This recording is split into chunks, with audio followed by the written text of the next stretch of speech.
Kwa ruhusa yako Mheshimiwa Naibu wa Rais. Basi makofi kwake Mheshimiwa Naibu wa Rais baada ya kuidhinisha barabara hii.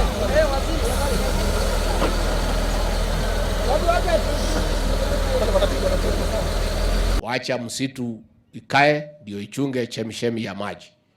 Niko na habari njema. Tumeongea na rais leo asubuhi na amemwambia nimwambie mtulie kidogo. Katika budget hii inakuja ambaye tumepeleka bunge juzi, tumeweka pesa ya kuangalia vile mtapata makao.